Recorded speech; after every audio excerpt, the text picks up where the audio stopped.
To the cloud. Howdy, everyone. Tuesday night here again. Do I look washed out? Am I too bright? Do I look like I need a tan? Can we hear me at all? It's bright. We are recording. It's Tuesday night. I'm Bobby Gray, your host and your founder slash fearless leader, the guy that got all this exciting stuff started about a year and 2/3 ago. Are we coming up on 2 years now?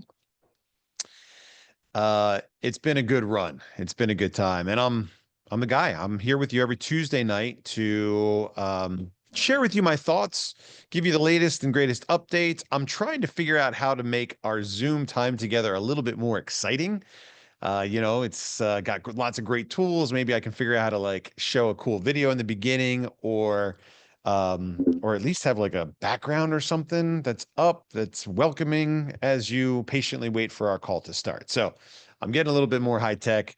I'm joining you tonight from the Sandcastle in Galveston, Texas, and we're going to talk all about the Sandcastle tonight as we go through the receipts that were promised a couple weeks ago on our liquidity call.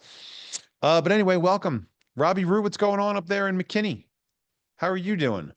We're keeping it cooler than normal up here. So we had a little Oh, is cold. it cold? Did you get a freeze? A little bit, yeah. Where's Yeah. everybody else? Tim's out there. It was beautiful outside, but inside it was a nice brisk 65 today at the office. 65. Do we have working heaters? Do we need to start working a little harder, dig a little deeper in the wallet and get get some heating technology? Maybe so. Yeah. They make great little space heaters. Space heaters. All right. My wife says I'm too close. Maybe I need to back away. I'm much larger than everybody else here. Okay, well, good evening. Let's get our call started because, of course, we have a lot to talk about as usual while I'm trying to figure out how to make myself less close. I will mumble and babble on. Um, Rob, anything to talk about while I figure out my camera? Yeah, we're really excited. We have about 200 ASICs fixing to head down to Victoria. Oh man, that's right. That's exciting. The power is on, the machines are plugged in, Yes. and we're getting ready to make something exciting happen. Am I smaller now? I'm Yeah, smaller. backed Ah, up. How'd you do that? the day is saved. Well, unlike Tim, I've got the knowledge required to figure out how to change my camera settings so it doesn't like follow me around the screen.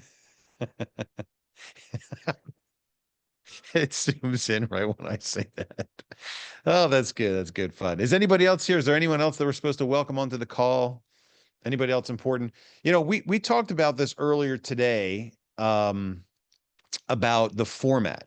Because as you may recall, some time ago, we switched up the format for Tuesday night to be more like a board meeting, right? We've got marketing, we've got commission, we've got finance, we've got all these different departments tuning in and giving us a little bit of an insight from their perspective. And the idea behind that was, as usual, the transparency thing. And I think that that's useful, but it definitely cuts into the amount of time that you guys get to hear from me. And so I hate to toot my own horn here, but the feedback has been, hey, can we get more of the Bobby show and less of the hijinks and shenanigans with you and your rowdy crew? And I said, okay. So what I'm trying to move towards, and the staff is resisting a little bit, the team is resisting. What I'm trying to move towards is everyone that's a department head over at the office having their own Zoom call that you can jump into if it's relevant to you and if you care and if you got time. But every Wednesday we process commissions. And so what if the commission department does a live Zoom? Hey guys, it's Wednesday, 2 o'clock. We're processing commissions for the week. Here's what happened. Here's how many people are getting paid. Here are the problems we're dealing with. Click, click, click, click, click, and everyone's paid. Like, what a cool thing that would be in order to, give you guys some transparency for an important thing. One of the most important things that we do, we say we're building the mine, we're paying commissions, and we're promoting the coin. So instead of us, bringing all that in and trying to mash it together on a Tuesday night, I'd like to break those things down so that we've got more time in some of these offshoot, in committee type Zoom updates. The only challenge is I've got to convince the team to get on camera and do something close to what I do, and that's easier said than done. I was never a Zoom guy. Like when I started doing these Zoom calls, it was extremely uncomfortable. 17,000 Zoom calls later, here I am in my natural habitat, actually sometimes even looking forward to spending more time together with you guys. So we'll see. We'll see if we can make that happen. But we want you to have the insight. We share a whole lot more than you'll ever get anywhere else. But again, we know that we're starting to drag on with some of these calls. They're lasting, an hour and a half, 2 hours. You probably have maybe something better to do or a family to hang out with. So we'll try to find a way to not, cram it all in and skip some of the important details, but instead give you guys greater insight in little offshoot Zoom calls, if I can convince the team to do so. Anyway, you got anything you want to talk about tonight? I got a long list. Am I going first, or you guys got something going on? You can go first. I know you've got a lot All right, on well, your I'm going to keep. I, Here's the thing. I want to show you another video. I don't know if I can, but I want to show you another video. Is there any way for me to do this without? No, those aren't the right buttons. Let me see if I can just get it up on my screen and share it here, because it's really great. OMG. It's really great. Here we go. Let me share my screen, and hopefully you guys get the audio as well. And tell me if you can't hear the audio. Ready?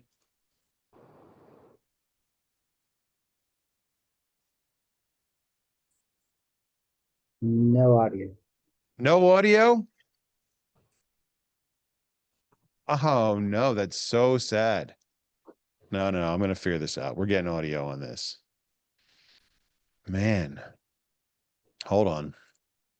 We had a really great, we had a whole bunch of events this past weekend. Share sound. I found the button. Okay, here we go. Optimize for division. I don't know what that does, but we had a bunch of great events this past weekend. And one of those events was at the Motor Enclave in Tampa. And I just seconds ago got the video from the professional guy that captured a bunch of stills and video stuff. And he put together this highlight reel, and here we go. I'm going to share it with you guys right now because it's awesome. Audio? And if you guys do here in Florida, like Tim says, and you end up being a giant community, the biggest community, a big, huge part of our community,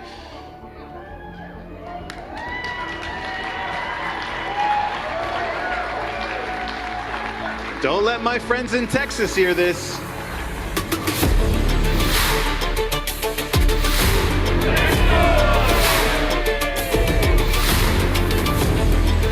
Everybody say this, your network is your net worth.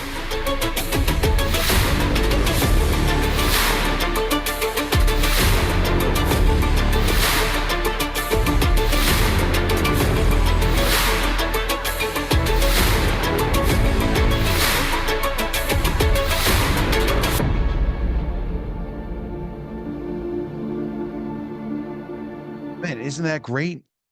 That was so good. I loved it. I think the music was kind of like from the movie Tenet. You ever see that? Christopher Nolan? Very similar. Tim, you still out there? You hiding? Tim's still out there. He's hiding. Still here. Okay, well, let's jump into it. It's time to start the call. So I want to talk first about that event at the Enclave, because we rangered up a whole bunch of new miners at that event. And, Tim, you and I have been working for the last month and a half or so on trying to figure out how to get more clarity for the Ranger program, how to how to give our miners specific information on exactly what is expected or required of them to like ranger up. And so how many new rangers have we welcomed in the last couple days now? So we got 46 new rangers that we have rangered up, and the majority of them are coming in this weekend for our big event, our second Ranger Roundup. So we're super excited about that. These guys and gals, they're hungry. They're out there doing it, getting it done. They're passionate about TexitCoin, and we're going to bring them in, and we're going to give them kind of the new expectations of what we're looking for them to help their downline and team to be the most successful that they can. Yeah. So the idea is that, we're building a mine. And our sales plan, our marketing strategy to do this is something that kind of smells like network marketing, MLM, affiliate marketing, referral. Like, I don't know what you call it. We're not what people accuse us of being for a lot of different reasons. We've had that conversation before, but we need a passionate community of people out there sharing our story for this thing to be successful. When I started it, I said, we can't go through the traditional gatekeepers. We can't go through the Facebook advertising and the Instagram and all that stuff. They flag crypto, they take it down, and I'm glad for probably most of it, since there's so many terrible things out there in this industry. So we're going to have to do this from like one heart to another. We're going to have to share our story from one person to the next person to the next person. And so, we get accused of being network marketing. I don't think we are. I tell people that we are just because, you're thinking it, we might as well say it. But in order to be successful, we need to teach our community, what the mission is, how to share our story, and everyone does it a little bit of a different way. And so now what do we have? 47,000 miners in our program today. And some of those people are passive riders on the rocket ship. They put their money in, they sign up, they get their mining seat, and that's it. They put the snooze eye mask on. They set the alarm for like February of 2026, and they say, wake me up and let me know how it goes. And that's great. We want those guys on the rocket ship because they're helping crowdsource the mine. They're helping us bring in the cash that we need for promotion, for liquidity, for all that stuff. And so that's a really important part of the project. Then you've got a handful of people that get it. And they see those dots that we've identified. The bigger the mine, the more valuable the coin. And they want to help us connect those dots. And so they're out there sharing our story, and they're maybe getting people together in a living room or in a restaurant or a barbecue joint, and they're getting people excited about cryptocurrency. Just like Bitcoin did, 10, 15 years ago in the early days of the cryptocurrency evolution.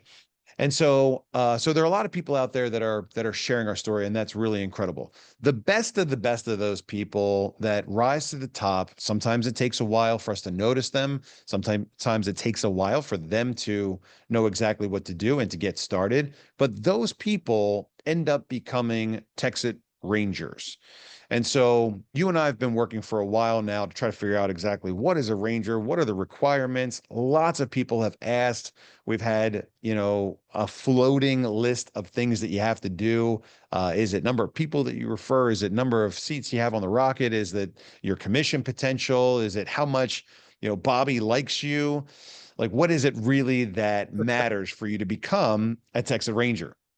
And so you and I have been working together to really put a more finite set of requirements on that. And I think we've got it.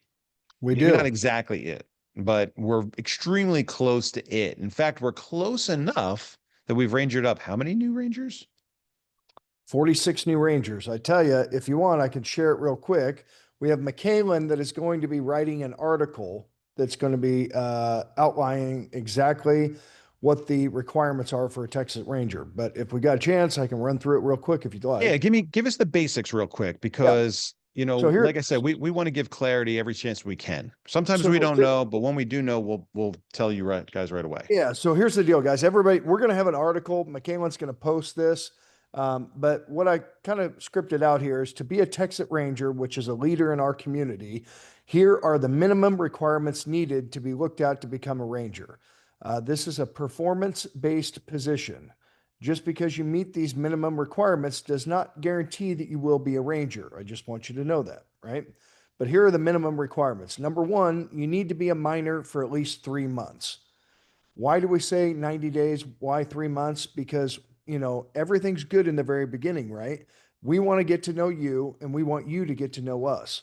And, anybody can share this with our community, but if we're saying that our Texas Rangers are our leadership, are people that are going to be sharing the right message across the board with everybody, we want to make sure that our goals are aligned, right? Our visions are aligned and we're going in the right direction. And so we think that 90 days, 3 months is a good idea for you to be able to evaluate us and us to be able to evaluate you. Okay. Number two, you need to have at least 15,000 in cash potential. Okay. Number three, you need to have at least 15 personal sponsorships.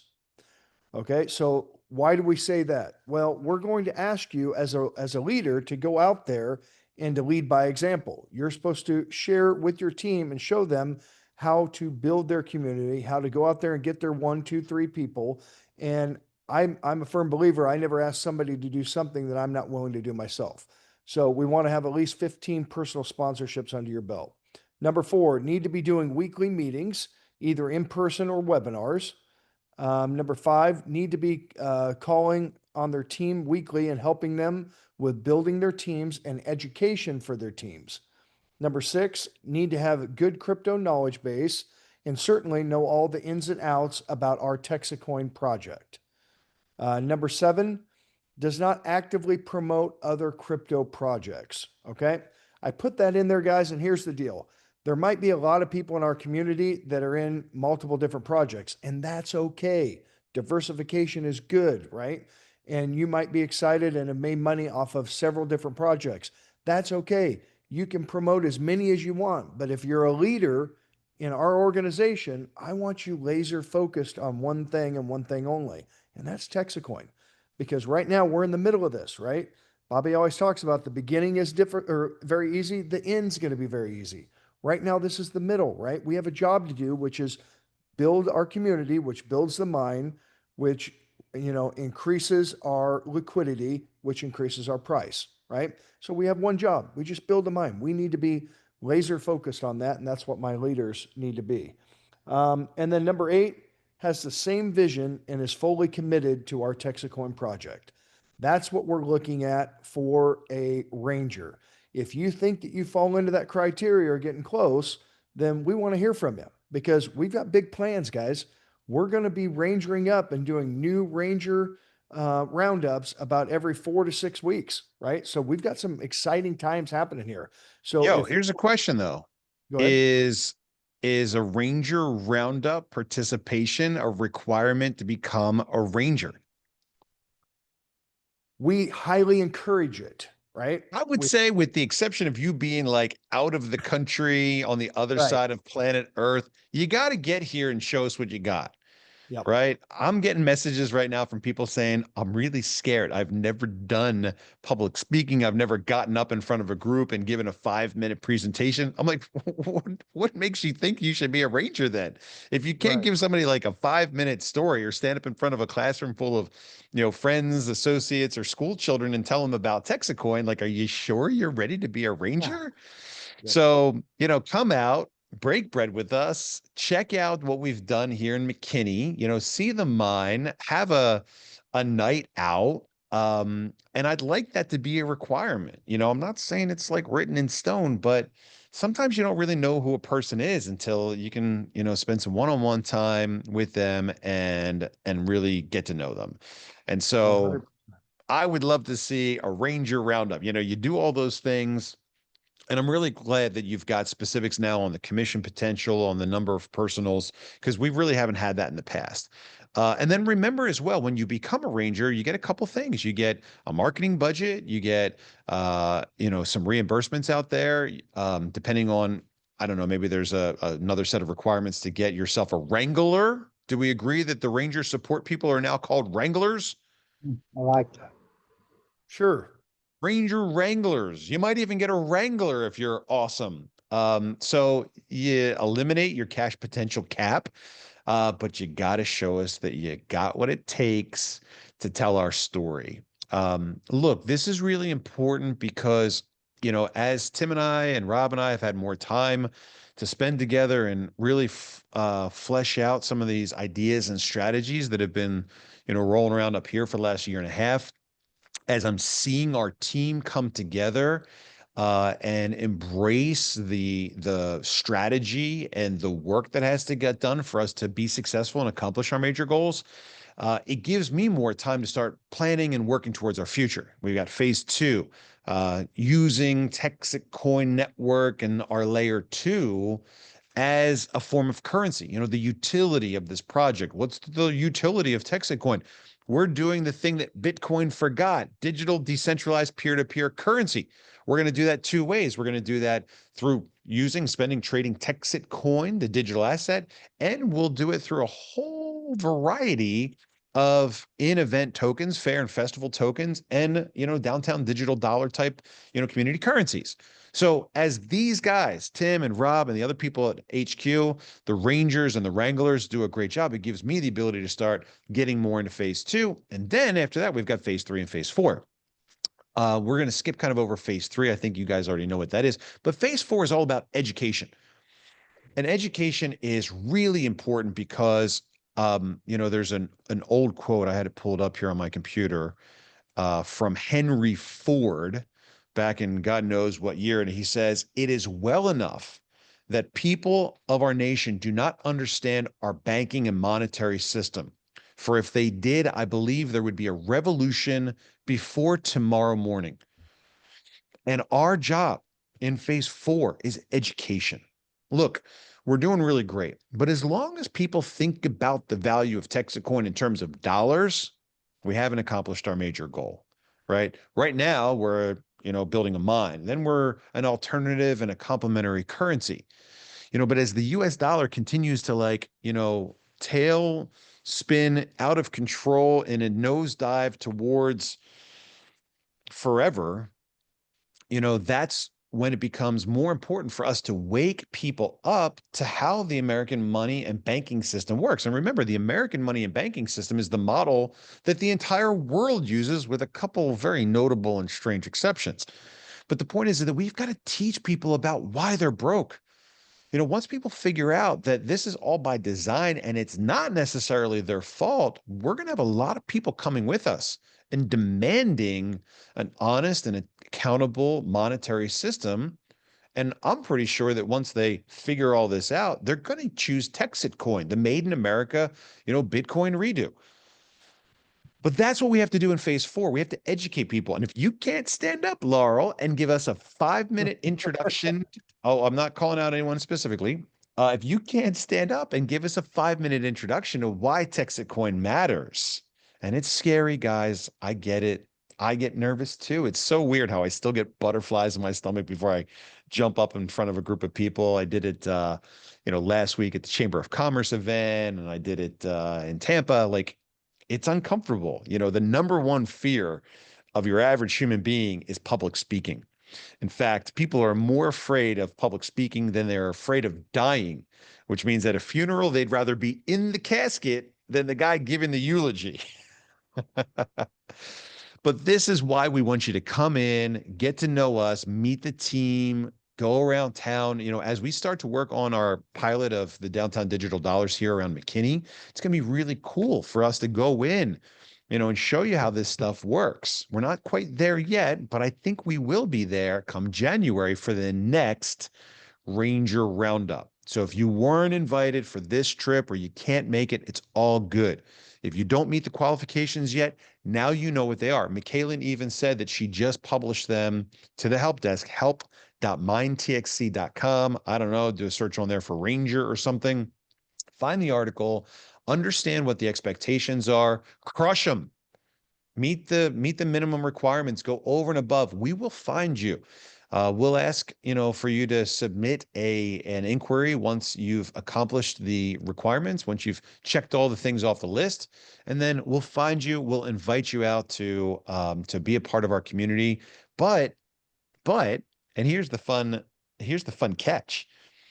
the Ranger program is no longer Bobby's besties. It's switching over to something that is achieved by performance and kept by performance. And so we're going to bring in a new group probably every month, schedules and weather and whatnot permitting. We'll bring a new group in every month, 30, 40 people, and we're going to take the 20 or so best of that group. If you don't get in, it's all good. Keep working hard. But what we want is we want to graduate a new class of Rangers every month in, month out, give you guys the tools, give you guys some authority, send you out there into your communities to carry forth our mission, our message, do it the way that we really want to see it done so that it can grow as fast and as far and as wide as possible. So again, that is coming up this weekend. We threw it together last minute. The agenda looks like this. You'll get in here on Thursday. We've got pickleball courts now reserved for 4 to 6 on Thursday afternoon. We'll have a dinner right next door. I think it's Saltgrass Steakhouse. And then we kick off a full day of training on Friday that we're going to put on. And you guys are going to be there taking notes, learning everything you can, preparing yourself for your presentation, which we will start on Saturday. So Friday night, what are we doing for Friday night? Do we have a dinner Friday? Oh, we have something special planned for Friday night. That's something nice. Hey, You Bobby, guys can I share one more thing with the community here? So please something do. else that we did, that we put out there for our Rangers, our leaders, is to make their own testimonial video, a short little video that shares why TexitCoin is important to them. And I got to tell you, we've started it in our Texit Ranger chat group, and people are starting to post in there. I did the first one so I could kind of share what we were looking for. What I was looking for is something genuine and authentic, non-salesy, with maybe a soft call to action at the end, right? About, come check it out, get some more information, something like that. But nothing salesy, just something really genuine and authentic of how this project has affected you, changed your life, allowed you to take a vacation, maybe pulled you out of some debt, whatever it is for you, just to share that. And so these guys are doing these videos, and I'm watching these, Bobby, and they're awesome. I mean, Are they good?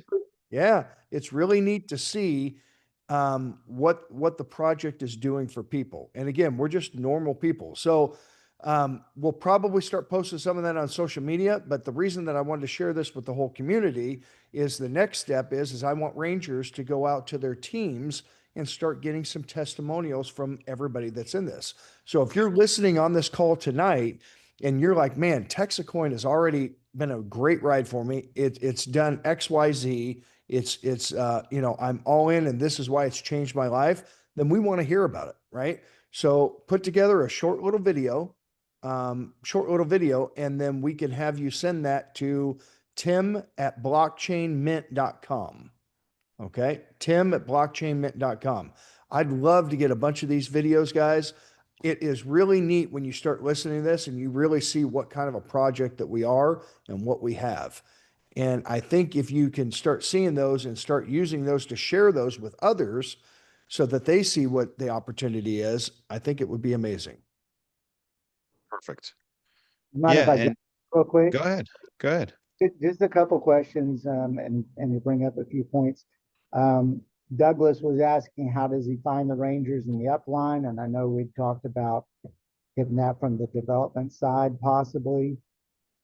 Yes. Yeah, that's still something that we are working towards accomplishing in the back office so that when you log in, you can easily see not just who your Ranger is, but who your Wrangler is, which will give you the ability to reach out quickly and get answers to questions, get people stuck in the pending or the graveyard onboarded. The time between when somebody puts their money in and when they actually get engaged needs to be cut all the way down so that they have an opportunity to get their first 30, 3 people in within those first 30 days. But yeah, that's coming very, very soon, guys. I know I've been saying that for about a year and a half, but it is right behind us. It is on the way.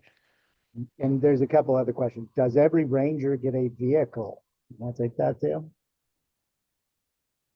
The answer is no. Okay.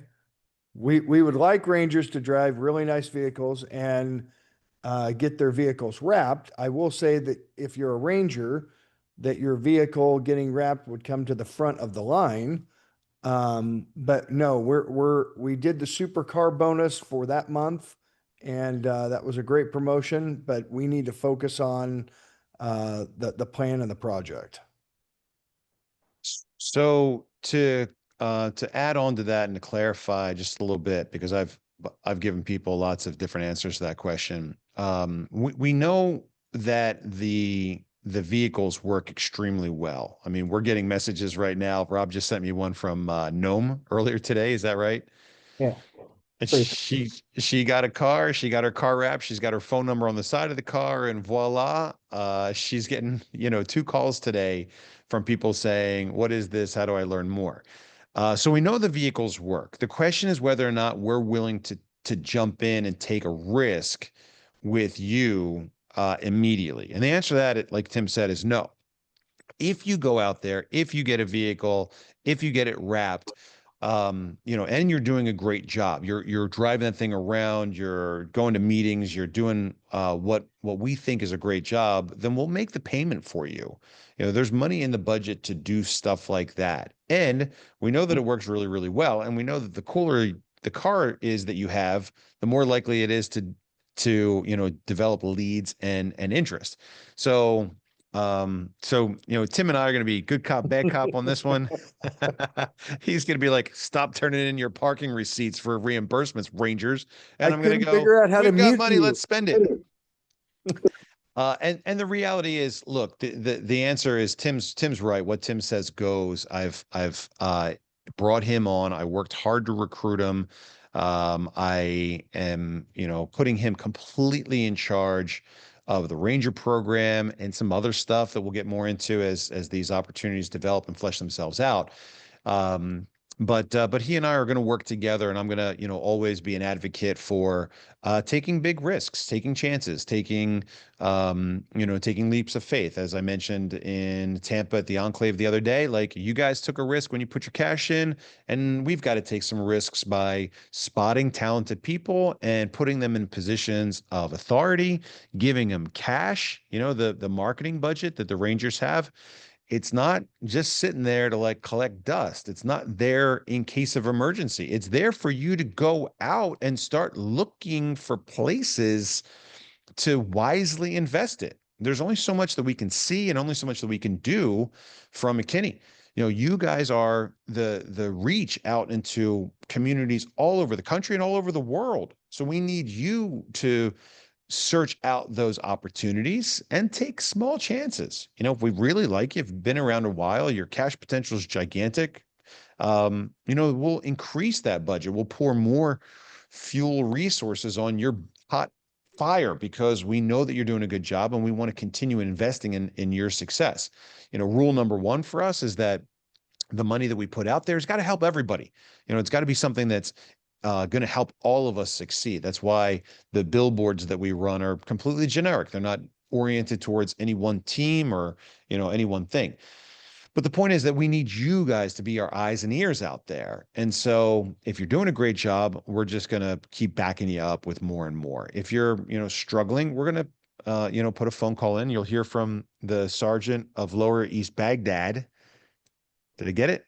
No? Something like that. Something like that. You'll hear from Oh, it's good. Let's leave it at that. You'll hear from Tim, and Tim will say, "Hey man, what can I do to help you get, moving and shaking on this thing?" I will say, let me share another thing here, guys. We had somebody that I met at the Tampa event, and she was asking for permission, and she said, I know there's a waiting list for billboards and everything else like this to get in our area.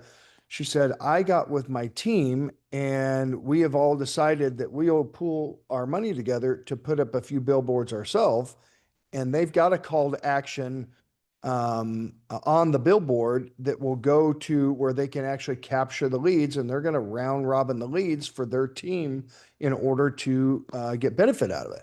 And yep. I thought that was a great idea. Instead of waiting, we want to get to everybody. We want to put billboards up everywhere, right? We want to spend the money, but there's, you got to get in line. So if you don't want to wait in line and you want to get this thing going, that's a perfect way for a minimal expense and then it produces more leads for you.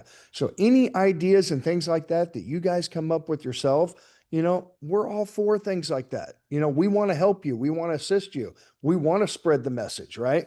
But we just can't get to everybody so quickly, right? Yeah. So I'm okay with things like that. Yeah. So we'll continue working together. We'll continue refining and improving. We're here to put the resources to use. The goal is to continue growing by 40% per month as we stair step our way to the 100 million mega hash, the million seats on the rocket, the $1 billion of budget that goes behind, marketing and promotion and liquidity and technical development, layer twos and wallets and all the stuff that we need in order to continue to climb up that ladder to the very top of the crypto industry. 104 Rangers now, is that right? Are we over 100 Rangers now? So at a minimum of $3,000 of marketing budget apiece, guys, that's $312,000 that is out there to be spent by our Rangers for our mutual success. That's it. That's what's expected. I want to put them on the spot because I really enjoy putting people on the spot. But we also at the Enclave had an opportunity to welcome our dear friend Mitchell. If Mitchell's out there and willing to turn on his video and unmute himself, our dear friend Mitchell in the complete dark. I'm driving right now. Don't zoom and drive. We see teeth every once in a while when you smile, but turn your video off. Stay safe. We know you're there. We want to welcome Mitchell Tucker into our Lone Star Ranger community. And this is kind of a big deal, guys, because, we've got miners, we've got Rangers, we've got Wranglers, we've got a great, dedicated, passionate team at HQ. But it's the Lone Star Rangers that I really lean on for advice, for feedback, for opinions, for help, for ideas, for accountability. These are the first guys that have their eyes on what we're doing. They're the first ones that could be in a position to sound the alarm or call BS or, remind me, as Chris Beck did very early on, what our job is and the responsibilities that we have and how important it is to continue to follow through on the promises that we make. And so we invited Mitchell to join us as a Lone Star Ranger. That means that there are 7 of us now. Is that right? Yep. 7? That's correct. Yep. Tim, Rob, John. We got Jay, we got Eddie, we got Chris, and we now have Mitchell.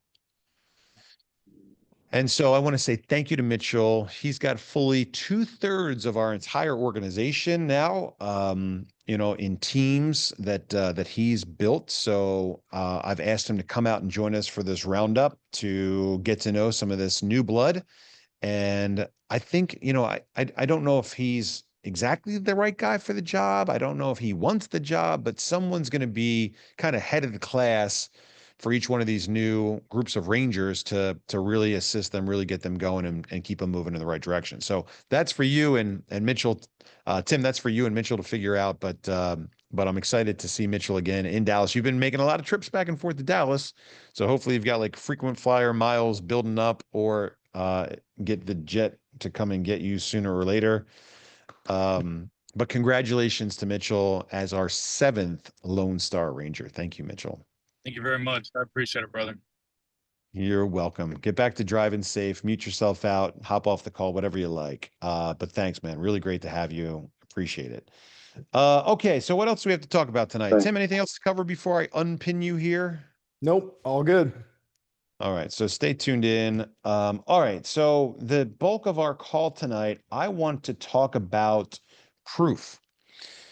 And I want to talk about proof for a bunch of different reasons. First of all, I hear again and again and again and again and again that the number one thing that people value about this project is our authenticity slash transparency, whatever you want to call it. It's, something real. And, I've mentioned a couple times in the past that in 2025, authenticity is the new coin of the realm. You know, you scroll through social media, you have no idea now anymore if the next video you watch is AI, is, you know, a deep fake. I don't even know what the cool terms are for it anymore. But how do you tell today the difference between something real and something fake? It's really hard. And so I believe that when people come across something real, they're attracted to it. They may not believe that it's real right away. They'll throw up all the normal walls and objections and accusations, Ponzi, pyramid, pump and dump, meme coin, rug pull. We've heard them all, and you're going to hear them all continuously. Because what are the chances that on a random day, at a random time, somebody stumbles across a rare, real, authentic, transparent project? Slim. Very slim are those odds. But the point is, we've got something real. And once somebody realizes that it is, in fact, not a scam, they want to join. You know, if they're comfortable taking that risk and they understand that it's not a guarantee, it's not a get rich quick scheme, it's not, you know, it's not an investment, it's highly speculative and it's incredibly volatile, ups and downs, as we have seen in the last month or so, which we'll get to. But if they determine that we're being honest, people are inclined to join. Why? Because we're one of the few real things today in this space here on planet Earth. When I created my Beavis software, Bevis, back in 2018, I did it because I believed back then, 7 years ago, that if we gave people just a little bit more information, even just a little bit more information, a little bit more transparency than they got from the other guy, that would give us an edge up in the marketplace. Let me say that again. If you're deciding between vendor A and vendor B, you're a customer out there, you've got money, or you're a speculator out there and you want to put your cash in somewhere, you want to do a little gambling. Are you going to go to the shady casino that, like, you know, has the tilty tables with the, you know, fake camera or the camera underneath that's scanning everyone's cards and the card shuffler that, you know, was made by some sleazy group?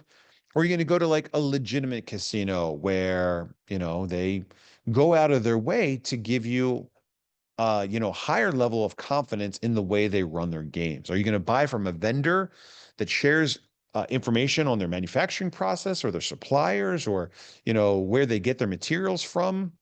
And we've seen that already with like conflict-free diamonds or conflict-free chocolates, you know, or something like that. Like, you know, we've seen all this greenwashing out there. Everything you see at the grocery store now is organic, organic, organic, organic, organic. What if you could actually be proven by a company that manufactures something they say is organic, that it really was, you know, manufactured with some sort of integrity?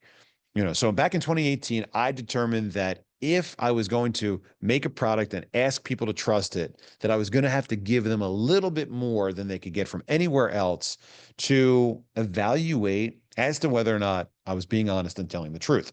I wrote a program. I didn't technically write it. I designed it and had it coded, called Beavis, blockchain-enabled verification and information service. And sure, of course, every time you say Beavis, you can chuckle if you want. It's okay. But the point is that I knew back then, that was 2018, that people were going to make, you know, decisions. They were going to change their spending behavior based on who they trusted the most.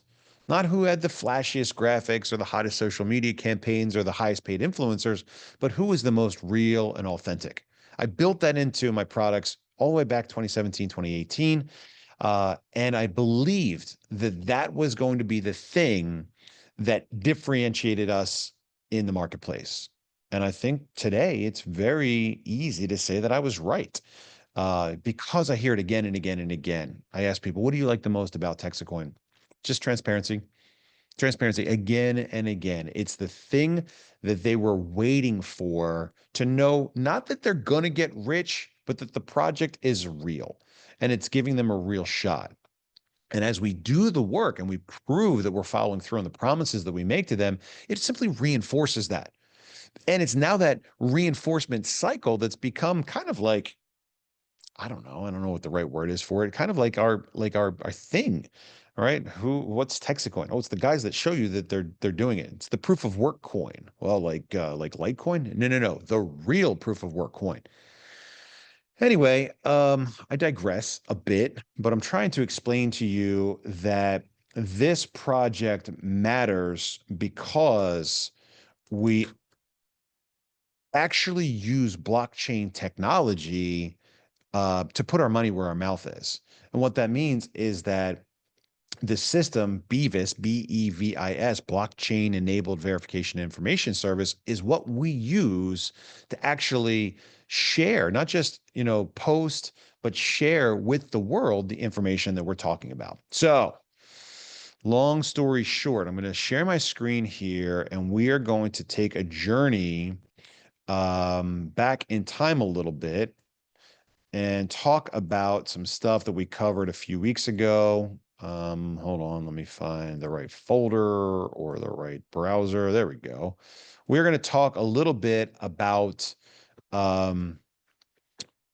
liquidity strategy.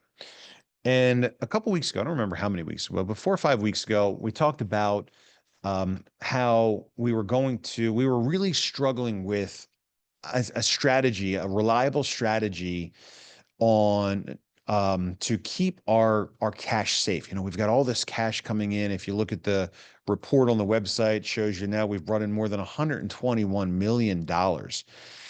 And we know where that money goes. A lot of it goes right back out the door in commission. Commission's due tomorrow by 5 o'clock. We spend money on promotion. We spend money on managing our business. We spend money on building the mine. We spend money on liquidity. There are a lot of different places where that cash goes.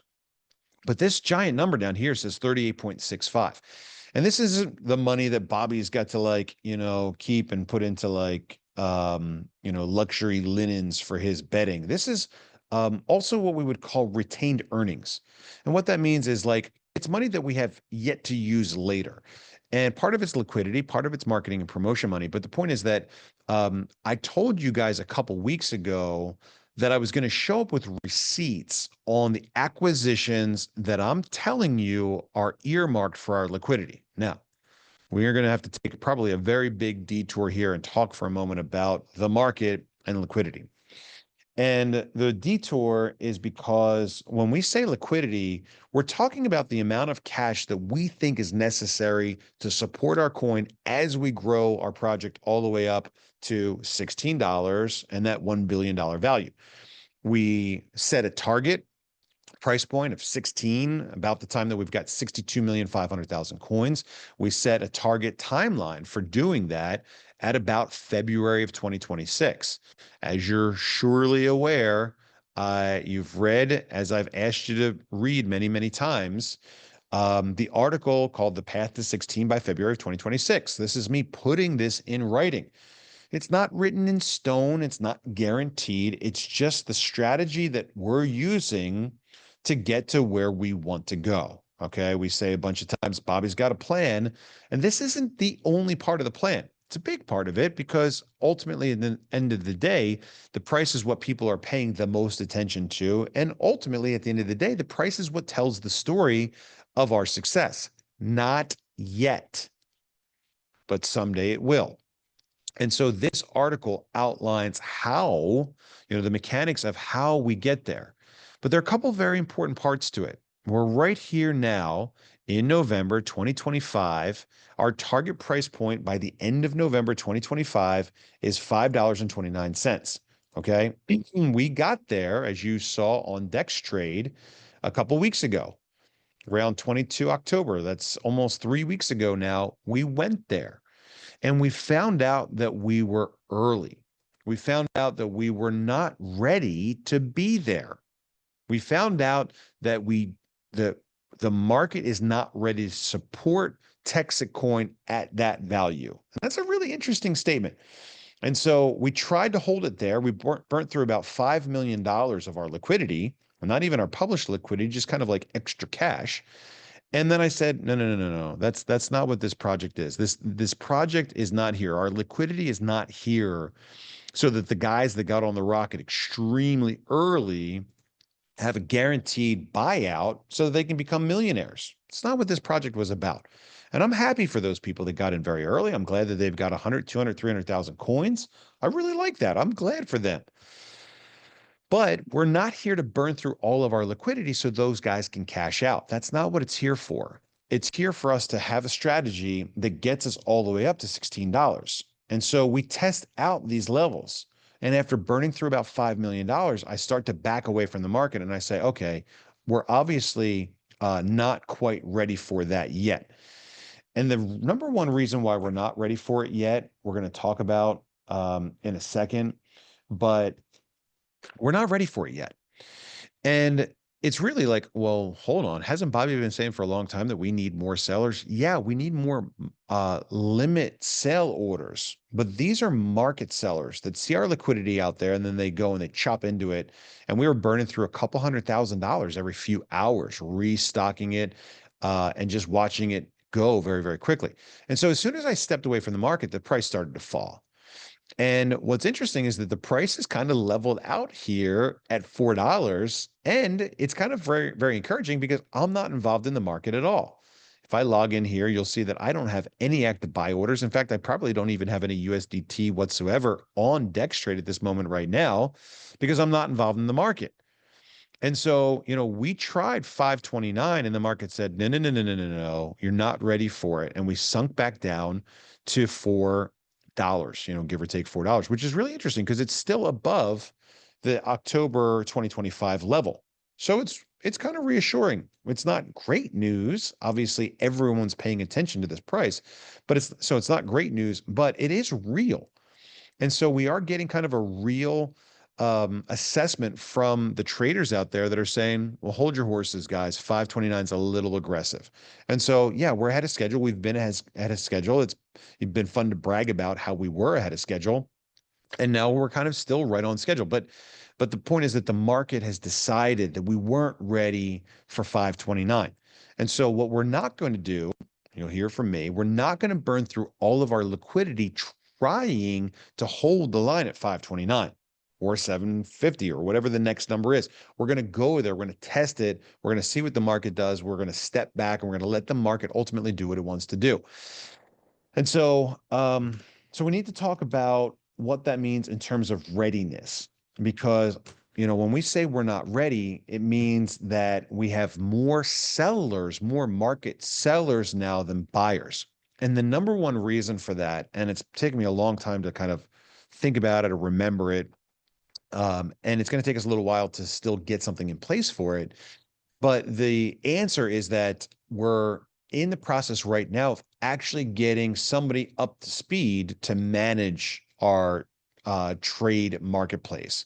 What that means is we've got buyers over here, we've got sellers over here. And so now we're going to get involved in the middle of that process, and we're going to specifically look for and respond to, take care of, service people that want to buy TXC. Whereas in the past, we've said, go figure it out on the open market. You'll get the hang of it. We know that we're getting thousands and thousands of hits every day to the TexitCoin.org website. This is somebody that's seeing something, maybe a billboard, maybe a car, maybe they're hearing about it on the radio. We've got lots of lead generating opportunities out there, and we're not driving that traffic over to Mine TXC. We're just doing general brand awareness for TexitCoin. So we're getting thousands of hits every day to the TexitCoin website. And the number one complaint we get from those people is, where do I go to buy it? I'm not in crypto. You're telling me this is my second chance. Where do I go to get it? I don't know what a DexTrade account is. It's not on Coinbase. Like, what do I do? And we've kind of blown this off for the last couple months. And we've blown it off for a couple of different reasons. One is, that's not really our priority right now. Two is we're not really trying to sell TXC to Americans. We're not against it. That's just not our target market, as we've talked about before. And so we haven't had a dedicated department set up to handle that interest. That's changing now. Why? because we've got more sellers today than we have buyers. And so for us to find the equilibrium in the marketplace, we need to listen for those requests coming in from the buyers. We need to match those requests up with private sales from some of these whales. We call it whale hunting. If you got in early and you're sitting on a couple 100,000 TXC, great job. Congratulations. Get your name on our list so that when one of those buyers comes along and says, hey, how do I get TexitCoin? We can go, well, right this way. I've got somebody here that's, looking to cash out 10,000, 20,000, 50,000 coins. And we'd love to help put together a deal for you guys to do this exchange. That way, that's happening off the market if we can. Number one. And then number two is we're taking coins out of a whale's pocket, somebody that got in extremely early, and we're getting them into a new person's wallet. That's a really, really big deal. Let me tell you why. Number one, CoinMarketCap verification was declined. CoinMarketCap came back and they said, not right now. They said not right now for two reasons. And I can pull up the reasons here and see if I can find them and read them to you. But reason number one is they don't like the size of the wallets of the rich list, the top 100. They would like to see the top 100 really spread out, more decentralized, more fragmented across the community. So as we have more interest come in, we're connecting that interest with, an early adopter, somebody that's got, more than 80, 90,000 coins. If you go to the rich list, let me share my screen and see if I can pull up the rich list here. If you go to the rich list on the Block Explorer, you can see it pretty easily. You go to the rich list and you see that the top 100 holders here have 87,000 or more TXC. So we're actively combing through this list to find people that got in early to try to get the coins off this list. So we've been watching this number for a long time now. It's down to 38%. So the top 100 holders of TXC are holding 38% of all the TXC out there. Our goal is to get that number down. And Rob, do you remember what the number was when we looked at Bitcoin? Are you still out there? Yeah, it was 15%. It was 15%. The top 100 holders of Bitcoin are holding 15% of all the Bitcoin. Let's see if we can pull it up here. Bitcoin rich list. It was like 15% had at least 10,000 Bitcoin per person. So here's the chart. So 89 people are holding, 89 wallets are holding 15%. No, 17%. No, 14.4%. Sorry, it's right there. So 89 wallets. If you add in the next couple, you're looking at like 100 wallets that are holding like 15, 16, 17% of all the Bitcoin. And so, when we go out there and we say we're layer one, we're proof of work, the yardstick that they compare us to is always Bitcoin. Well, how big is your mega hash? 100 million? Well, Bitcoin's 15 petahash. Well, it's like, guys, Bitcoin's had a bit of a head start. Give us some time. We'll catch up.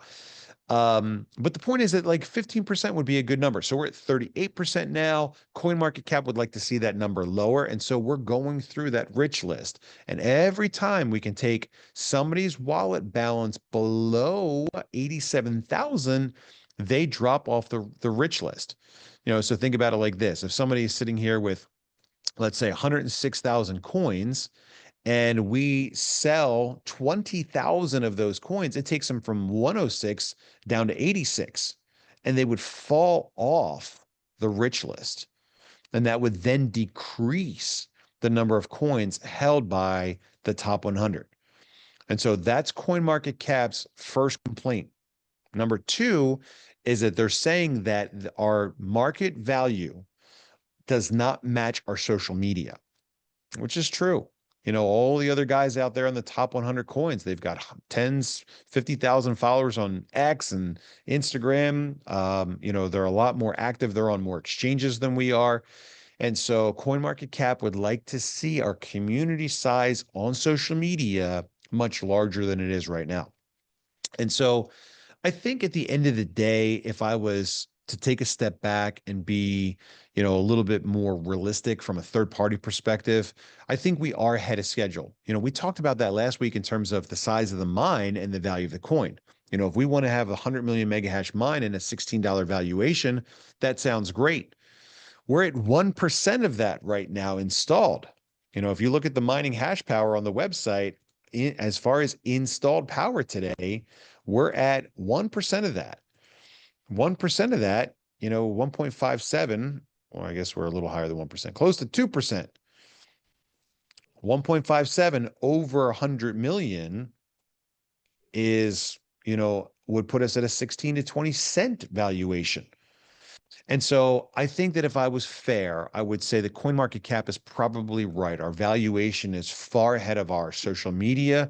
It's far ahead of the fragmentation of our community and wallets. And so, you know, it makes sense right now that that we don't have a verified listing on CoinMarketCap. Here's what that means really for us. It means that I don't pay very close attention to our CoinMarketCap listing. You know, we talk about the listing and we talk about, you know, getting more exchanges. We talk about people watching these charts. But until we get ourselves off the pink sheets here, until this little indicator goes away, until, you know, we don't have this warning here saying, well, hold on, CoinMarketCap has not verified this value. We're still kind of in the little league sandbox. It doesn't mean we don't want to do a good job. It just means that the whole world is not paying attention to it yet, because if you go out there into the main rankings, we're not on page 1. We're not on page 2. We're on page, you know, what, 330? We're pretty far down with the other guys that don't have verified listings. And so remember, the market matters. It doesn't matter a lot today in the grand scheme of things. I know you guys are going to completely disagree and it's going to sound frustrating. It's not that I don't care about it. It's not that it's not that I don't pay attention to it. I'm not saying that you shouldn't care about it. I'm just saying that it is not the barometer of our success today. It matters. Everyone's watching.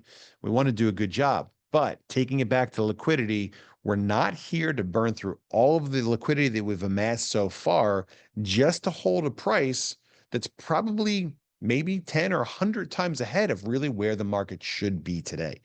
Does that make any sense? Did I say that in any way the right way? Okay. Having said all of that, I promised you guys receipts. And so I want to bring your attention back to our friend Beavis, blockchain-enabled verification and information service. Because we are going through, again, as we pointed out on the Path to 16 article, we're going through our stair-step strategy, and we don't get involved in the market to go to a particular level until we have the liquidity amount that we said we need in order to test that number. So we got to have $10 million of liquidity on standby before we're going to go for the next price level.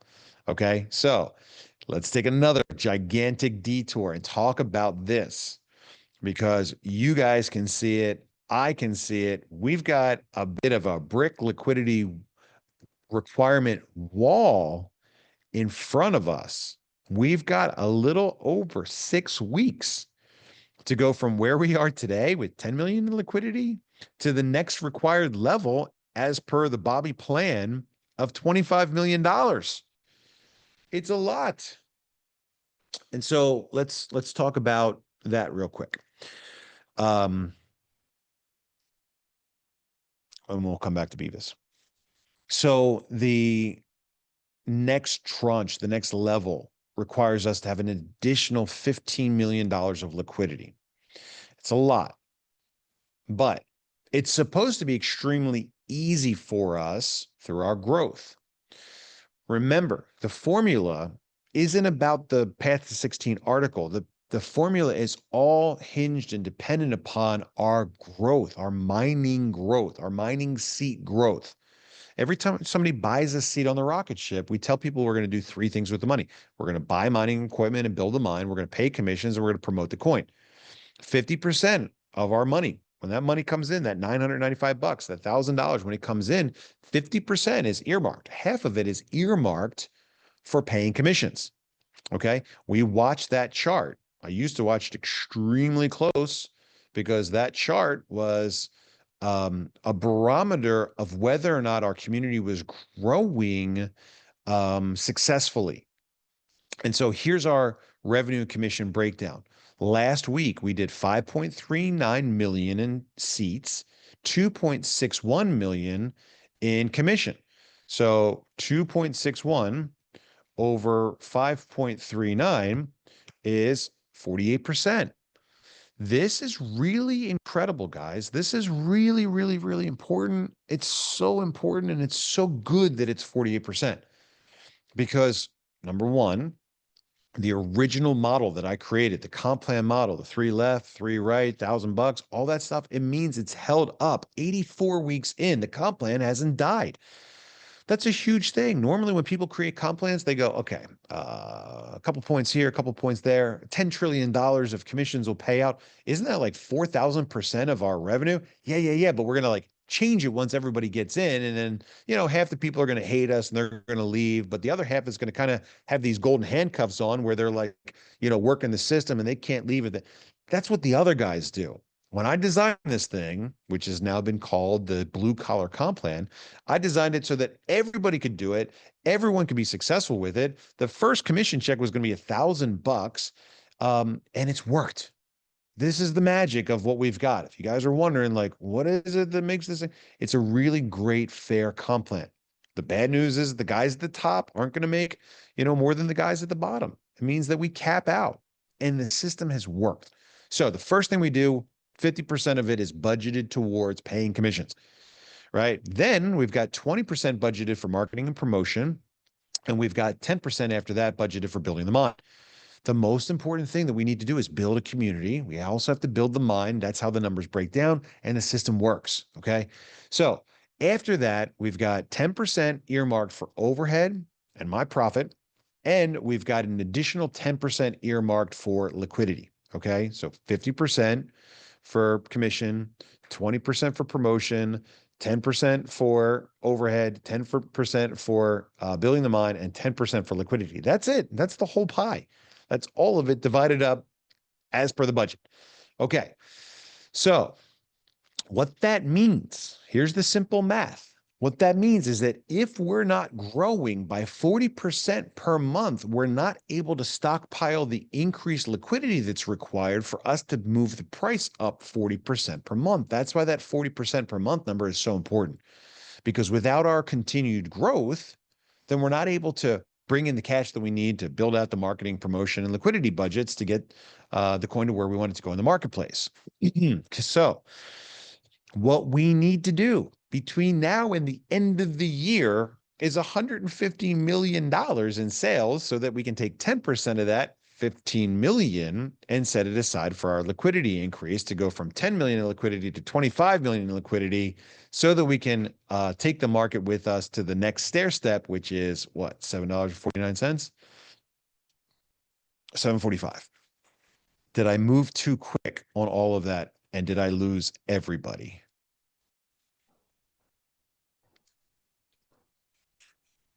Let me go through it one more time. Our success is based on our growth. If we continue to grow at about a pace of 40% per month, then we will be able to support the coin moving up in the marketplace by about 40% per month because our liquidity is increasing at the pace required for us to follow the plan. Okay, so let's go back and take a look at the revenue commission by month. Check out where we were in July, just under 10 million. August, we jumped up 2.5x. We could have gone from 10 to 14. That would have kept us on track, but we went from 10 to 23. 23 to 33 is an increase of what? 33 over 23 is an increase of 43%. So our jump from August to September was over what was required for us to follow the plan. Then we had October. October was a decrease. Then we're in November so far, and we're about a third of the way through the month at 8, which means we'll probably match or beat, just barely beat October in terms of our crowdsourcing cash mining seat sales. So I need to remind you guys that all of the burden for us achieving the price point is not on my shoulders. This is a two-way street here where you guys are growing, sharing our story, inviting friends, family, colleagues, other people to join us. We're backing you up with marketing support, with wrapped cars, with billboards, with ads all over airports across the country. So we're backing you guys up with all that stuff, but you guys need to be the ones that are taking our message out there and growing on the schedule that's required for us to meet the Path to 16 chart dates. I cannot do it without you guys. Here's the good news. We've got 47,000 miners now. You guys do the math on it. Let's take a look at the chart. We've got 47,000 miners now, 47,640. The average miner is occupying how many seats? Let's see. We've got 19 million seats. So 19 million seats are occupied by 47,000 miners. The average miner, that seems like it's off. We have 190,000 seats. That's right. Divided by 47,000 miners means the average miner's got 4 seats, right? So let's suppose that 47,000 miners go out there and they all bring on one person this month, or let's say the next 6 weeks, and that one person comes on with an average of 3 seats times $995. It's $140 million that could happen if every one of us goes out there and says, okay, I got to do my part. I got to help connect the dots. Now, we know that not everyone's going to do that. We've got a lot of, passive riders on the rocket ship, which is totally fine. But we do have some people that are doing a really great job. We're trying to find those people and give you guys more resources now to make your job even easier so that you're able to fill up those seats on the rocket ship, crowdsource that cash so that we can follow the plan and the schedule. Okay. So really big detour here on the Beavis conversation, but the liquidity is built through the seat acquisitions. And when the seats are acquired, the cash comes in, we build the mine, we pay the commissions, we promote the coin, we cover our overhead expenses and development, and we have extra cash left over for liquidity.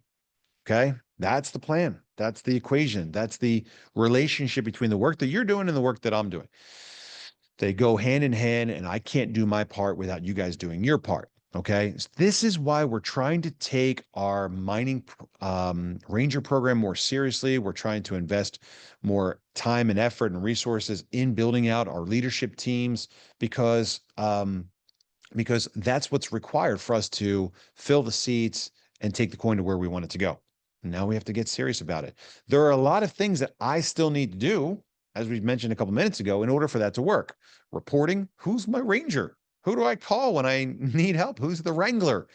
Why am I still not getting my welcome kit? Signed up 10 people last week. None of them got their coins yet. What are they supposed to do? They don't even have a welcome kit. Yeah, we got it. Taking the trading more seriously. So all of these things are coming together right now at the end of the year. It's taken a long time to get here, to build a team, to hold the rocket together. But these are the things that have to come together so that you guys can continue to go out there, do a great job. We can fill the seats up on the rocket ship and we can build out our liquidity and our marketing budgets. Does that make sense? Does everyone see the connection between these things? But that's where we are today. Where we are today is, we've got to continue to push ourselves in that right direction. So that we can meet our goals on the schedule that we have. What happens if we don't? Is it game over if we don't get to 16 by February? Well, it's going to be a setback, man. A lot of people are looking at this thing and saying, we're ahead of schedule. If you look at this thing and say, we're behind schedule, we're going to have some egg on our face. So we'd like to do it all in schedule. But I hope that you see the connection between the work that you're doing and us meeting the schedule. It's based on the liquidity that we have. And if we don't have the liquidity, we can't push the market there. Now, at some point, someday, the market's going to pop and it's going to go wherever it wants to go, and it's going to have nothing to do with us. But as we're working the plan, it has 100% to do with how much liquidity we have. Okay? Hope I've made that clear. That's why we're investing more time and money in training, education, getting you guys equipped, improving processes so that you can go out there and continue to share our story and do a great job. All right. We have work to do and you guys have work to do. And that's the work.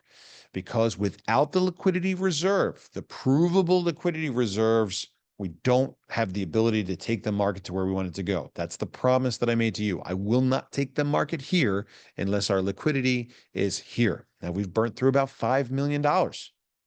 Extra cash, money that's reserved for other stuff. We've, kind of used that to try to support us. We've brought in a lot of coins that we don't particularly need right now. And now we're in the process of turning over those coins to, return some balance to our marketing budget.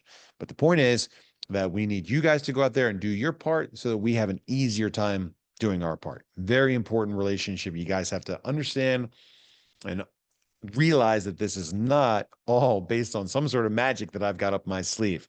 We have to do it together. So that's detour number 2. And now we can go back and we can talk more about liquidity, because I told you guys that reserve number 5 was not XMR or XRP. It was going to be property. Why? Because I learned from somebody that that I think has been doing a very good job of managing bigger amounts than I am tasked with managing.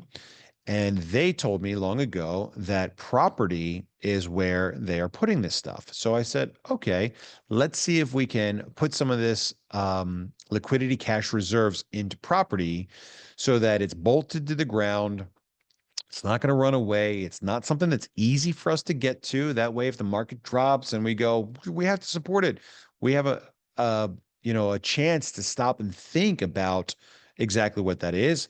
And so we're eager to diversify, not put all of our eggs in one basket. We've got some money in USDC. Of course, that hasn't changed. Bitcoin, we can take a look at the value. We're back over 1 million with Bitcoin. Has our Ethereum recovered? Because Ethereum was really struggling. It's still down about 14%. So no big deal. This was, a challenge we knew that we were going to have to deal with. The gold, how's the price of gold doing these days? Where's gold at? Anyone know the price of gold?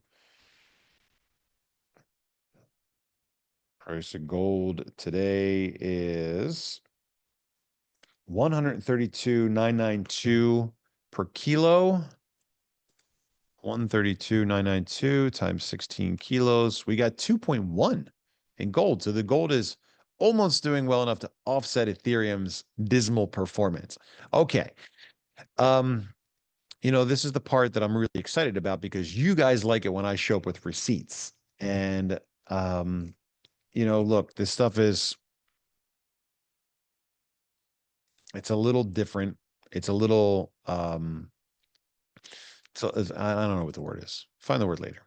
Unconventional, but I'm going to, after I get off this call tonight, update this page so that you can see the asset IDs for the properties that I acquired. And you're going to get to see a lot of information about them, more than anybody else for sure would give you guys. But I want to show you how it works because this is kind of fun, okay? This is actually like the backbone of the internet, or sorry, not the internet, but the backbone of how blockchain technology works.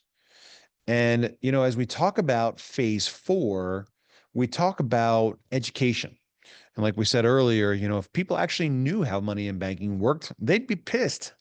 There would be a bit of an uprising, I think. I think Henry Ford was exactly right. But I want to show you how blockchain technology works because it's kind of cool. I want you to understand what the cryptography is that goes on behind the scenes of blockchain. First of all, it's going to make a little bit more sense. Second of all, you're going to like it a little bit more and have the same passion for sharing this that I've got. But I wanted you guys to take a look at a photo of building 316, unit 507. This is what we call BizPark. And BizPark is in McKinney. It's 316 Eldorado Parkway. Let's see if I can pull it up on a map and show you where it is. 316 Eldorado Parkway. There it is, BizPark. It is right there. It is newly built, so you really can't see it from the Google map, but it is there now. What happens if you drop the little guy on the street? It is right across the street from the Collin County tax office. Here we are in the tax office parking lot. Anyway, I digress. Point is that I wanted to show you what is 316 El Dorado Parkway in McKinney. All right. This is what we call BizPark. And this is the first entry into liquidity number 5. We paid $525,000 to acquire this. It's a little, industrial shipping and fulfillment area. It's where we've got our ASICs stored. It's where we do our shipping and fulfillment for our welcome kits. And this is exactly what it looks like because this is exactly what it is. Okay. Everyone following me so far? Great. I've got here loaded up at md5file.com an online hash calculator. Okay. So I want to show you what this hash thing is because we talk about building a 100 million mega hash mine. What is a hash? 100 million mega hash. Mega hash means million hash. So we're talking about a 100 million hash mine. What is a hash? Can someone tell me what a hash is? You guys want to see what a hash is? Let me show you what a hash is. I've got this online hash calculator. Drop a file here or click to select. Well, let's grab that picture of El Dorado BizPark and let's drop it onto the hash calculator. And boom, did you see how fast this data popped up here? Let me refresh the page and we'll do it again. So I grab a file, I drop it on this hash calculator, and just that fast, the SHA-256 hash value pops up. What does that look like? Does that look like a transaction ID from a blockchain? Yeah, that's exactly what it is. You've got a short version. You got a SHA-1, a SHA-256. Now, hashing algorithms are different. We use the script hashing algorithm. Bitcoin uses the SHA-256. So this is exactly the same as what Bitcoin is doing. So when you send somebody a transaction, what that mine is doing somewhere, probably in China, is taking your transaction information and hashing it.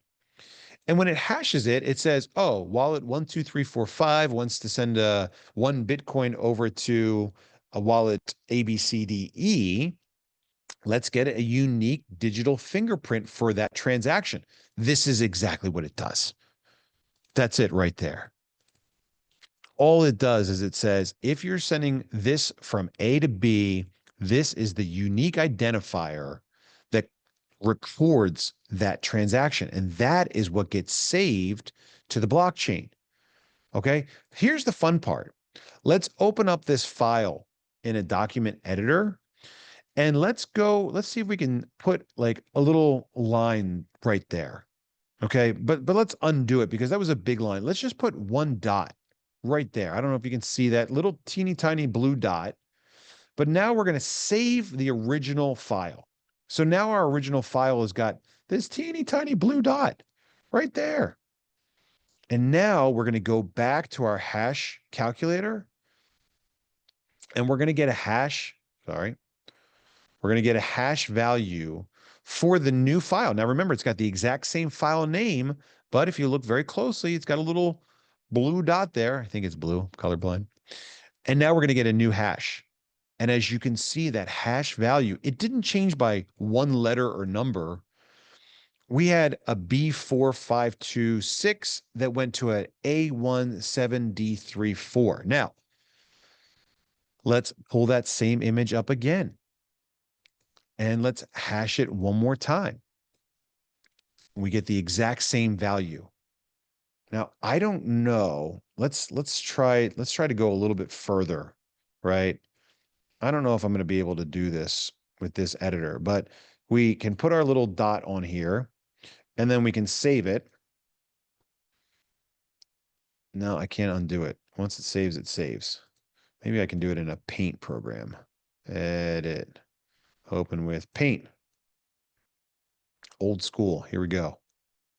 Okay. So let's put a mark there when we hit save. Okay. And let's get the hash value for that file with the little mark, 3FF0. And let's go back and let's see if we can undo it. We can. And then we'll save it again. Now we've undone that one teeny tiny change. We've reverted it to the original file. And we still get a different value. It doesn't really make or disprove my point, but the point is that every time you edit this file, let's try it again. I want to try it again. I'm not giving up here. There's our hash, 85E. I think it might be because we opened it in a new thing. Save it.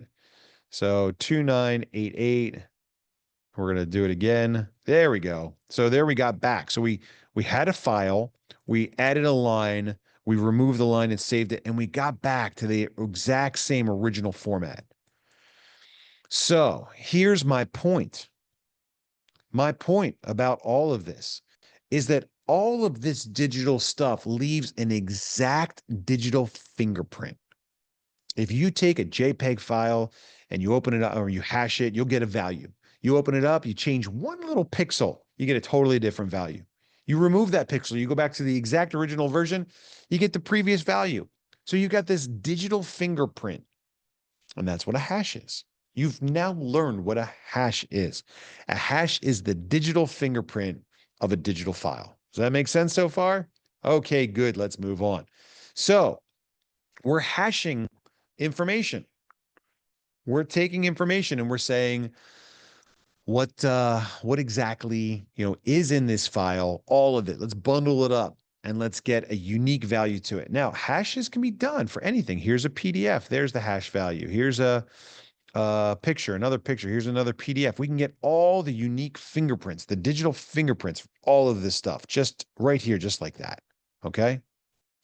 Worry not. I'm going to make a point really soon, but I'm really enjoying this stuff. I don't know if you guys like the stuff that happens in the background as much as I do, but this is cool stuff. This is how blockchain technology works. Okay. So once upon a time, a guy, can't remember his name, he came along and he decided that he was going to create a file storage system called IPFS. IPFS. What is IPFS? It is the Interplanetary File System. IPFS, or the Interplanetary File System, is a peer-to-peer protocol for storing and sharing files in a decentralized distributed network. Unlike traditional web protocols that locate files by their server location, IPFS addresses contents by its hash. Okay, so what that means is that when we store files out there in IPFS, the Interplanetary File System, we're not saving them by the server name or the server IP address or the file.html. We're saving them by the hash value. So when we ask for a file from IPFS, it gives us exactly the file that we're looking for. It's unhackable. If I changed a file identifier by one tiny character, I would get a totally different file or nothing at all. And so IPFS is a file system that uses the hash value as opposed to a file name, which is really cool for security. Okay, so here we go. Follow me through here, guys. I created a new 6-digit asset ID in Beavis called S0ZXU8. Okay, this is what you're going to see when we update the path to 16 later tonight and add section number 5 here and move these down a little bit. You're going to see the asset ID S0ZXU8. And this identifier is what we're using now to create all of the receipts or proof. And so here's our original image. Here's the original image recorded to the blockchain. Which blockchain? The TexitCoin blockchain, of course. Silly goose. So we take this thing, and there's one other thing that I got to kind of explain here. But what IPFS does, instead of storing it by hash value, they store it by what they call a CID. It's IPFS's version of a hash value. Okay, I'll prove it to you here by just downloading this image. Let's save image as, we're going to save it to desktop, BizPark. saved image. Let's try that. See if it works. Here is our hash calculator. Let's pull up that saved image. Let's grab the hash B45. Is that the same thing that it told us over here? It is. Okay, so there's the hash value of this image. IPFS changes hash to CID, but it's this exact same thing. It's just IPFS's name for hash value. But what they do is they store all the documents in IPFS by content ID, CID. So if we click on this image, we get ipfs.blockchainmint.com/IPFS and then the content ID. And so what we do is we record this information to the blockchain. What does that do? It gives us a timestamp. So we say, we've got this content ID recorded to this block in the blockchain. Now, remember, the beauty of blockchain technology is it takes all those transactions that happen inside of a period of time. It crunches them together and it gets a unique hash value for that block of transactions. So if I went back in time and if I tried to change anything in that block, I would get a completely different hash value and I would break the chain. Hopefully this is starting to make sense. Go back and watch this video again later, guys, because this is cool stuff. I'm excited about it because it's proof. And we talked at the beginning of this call about in 2025, proof is what matters. Authenticity, transparency, blockchain gives us the ability to prove the things that we say, okay? So I'm showing you how it works. I'm giving you guys the behind the scenes, boring nuts and bolts tech stuff, okay? So I have an asset ID here. Okay, here's the asset ID. And I'm saying that this asset ID matches up to a public key. Here's the relationship between the asset ID, SOZXU8, and the public key. Now, I've got to change this software because this software right now links to explorer.texitcoin.org, and it doesn't tell you anything. But let's go over to mempool.texitcoin.org, where we've got a lot more detail of what's actually in the block. And let's search for that exact address. Remember, S0ZXU8. Okay, so we've got two transactions. Take a look at this op return data. Look at the op return data, Beavis.00.QM. Hey, wait a minute. I recognize QM. Isn't QM one of those like content identifiers from IPFS? There it is. They all start with QM. They all start at least with Q. I think they all start with QM. But take a look at what happens if we click on this transaction. We can actually go down and we can see the details on this op return data. And there it is. So what happens if we grab this op return data, which was recorded to the blockchain at an exact time? Where's our timestamp? Timestamp up here. Timestamp 11/11, make a wish at 5:45 UTC, or maybe it's 5:45 local time. I don't know. At a particular time on a particular date. And then let's go back over here and paste that content identifier. And there you go. We've got an original certificate with the timestamp on there. Okay, let's go and grab the second op return data from the second transaction, or technically it's the first one. This one we're going to recognize because it's the exact op return information of the image that we were just looking at. So we can double click it, copy it, come back up here to our IPFS Explorer, replace that, paste it, and voila, there's our image. Now, if you want, you can go to IPFS Explorer on the website and you can view your IPFS files with ease by pasting that content identifier. Oh, I hit the one. On any IPFS Explorer. And remember, this is the decentralized permanent web. This picture is out there now forever. And that's the beauty of blockchain technology. Permanent, immutable, decentralized data out there for everyone to see and evaluate. That's what we have. That's what we use to prove that we're doing a good job. So what I'm doing is taking the property acquisitions, and we've got 3 of them that were included in the first tranche for $5 million. By the end of the day today, you'll be able to go in there and you'll be able to see all the stuff that I'm adding. So there's BizPark. And this is, the other place where you can go to see it, remember to keep track of these 6-digit asset IDs, and then you can go to Beavis. You can scroll down. There's a See Beavis in action. It doesn't work from a mobile browser, but from a desktop, you can click read. It shows you, and then you can see the asset files behind it. Change to a different display mode.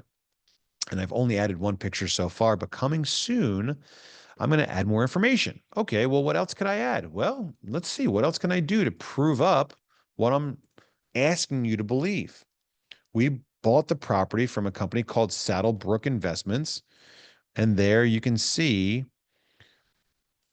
316 Eldorado Parkway, Unit 507 is now deeded to me and my wife right there. And we will share the deed to this IPFS record. So you'll see an additional related asset here so that if you go in and look it up on the front end through Beavis, you will be able to get access to the deed.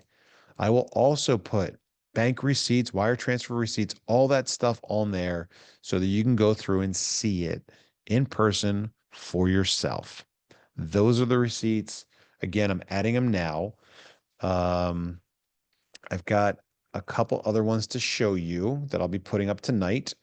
I am right now sitting in the Sandcastle. It's a beautiful property on the beach in Galveston. We acquired this on a really great deal, and we'll use it as our corporate retreat location and as a perk for Texit Rangers to enjoy and other people that are building out the Houston marketplace. In addition to that, this one's kind of fun. You can go in here and you can do a search for SPN Poo. Now, this one's in addition to the previous tranche, but you'll see an additional asset that we've got here that is part of our liquidity. This one, here's your IPFS content ID. We actually put the blockchain address on the corner of this picture so that you can pull it up right there as well. But this one's got a lot more information in it that you can check out. Here is a wire transfer receipt for the amount that was paid at closing. Here is the original deed, as you can see as well, deeded to myself and my wife as required in Texas.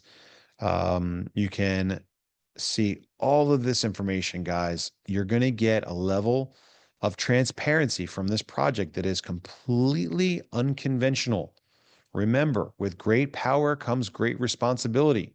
I do not want you guys driving past these properties every day, stalking them to see if they're still there. Please respect the properties and the tenants that we're going to put in there. That's not what this is for. This is to give you guys a window into what we're doing, to show you a lot more than you're going to get from anywhere else. So I will have that updated by the end of the day today with the original ones that are part of the first tranche. And we've got a couple other ones coming soon. Remember, we're trying to build our way out to 25 million by the end of December so that we can do our next nudge before the end of the year up to 745. But that's Beavis. That's proof. That's what you'll get from us. You might not agree with the strategy. You might not like it, but we're going to tell you the truth, and we're going to ask you to evaluate the data that we share for yourself. See if you believe it. And if you do, if you like what we're doing with the project, building this thing on a platform of transparency and authenticity, then share it with people. The only way that we're going to get to where we want to go is by you understanding what we're doing, having some confidence and belief in our system, our plan, our strategies, and then being willing to share that with friends, family, your community, coworkers, whatever it is. We've already heard that our project is changing lives. We know that for a fact, in big ways and in small. I've seen both of them. I know what a difference $1,000 a month can make for a family that's struggling to, just keep treading water. It's tough. I know what a difference is when people are making $3,000 a week. I don't know how many people made $3,000 a week and maxed out the comp plan this week, but I think it's something like 400 or 500 people. I know what a difference that makes. That's a huge amount of money for almost anybody. I know what it's like when someone's got 3 spots, they're maxing out all 3 of them. Life-changing amounts of money we're talking about, guys. And it's real.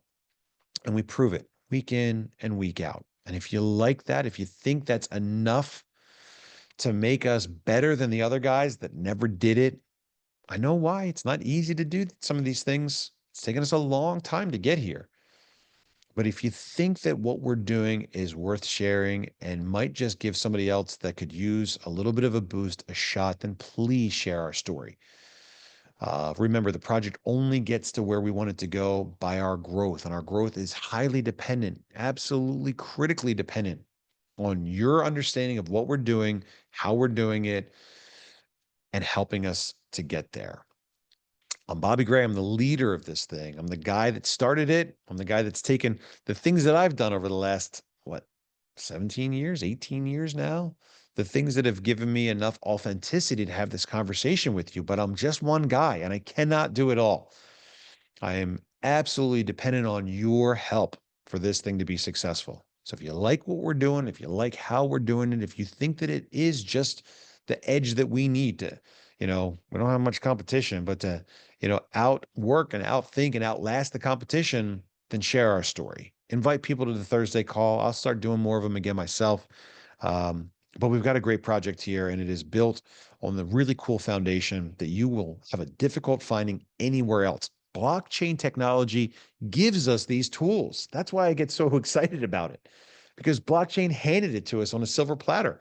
Who else uses this stuff? How many businesses could benefit from the ability to prove to their customers that they do what they say they're going to do? I think so many businesses could. Why don't they use them? I don't know. Because for a lot of people, a lot of businesses, a lot of supply chains, a lot of manufacturers, the truth is a scary lens that they're not ready to put on their business. We are. We started it this way. It was the only way I knew how to do it. And it worked.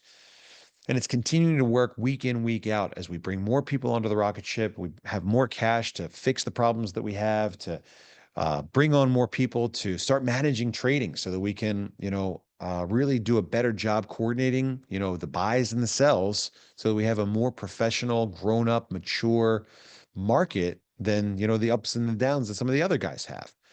But it's a team effort, guys. I do my part, you guys do your part, and we know exactly where the rocket ship will take us all. So that's it. That's my conversation for tonight. I got a little bit more work to do, which I'll do after I have dinner. Now is your favorite part of the evening, where we jump into ridiculous Q&A. Rob has hopefully cleared out so much of it already. I've cleared out some.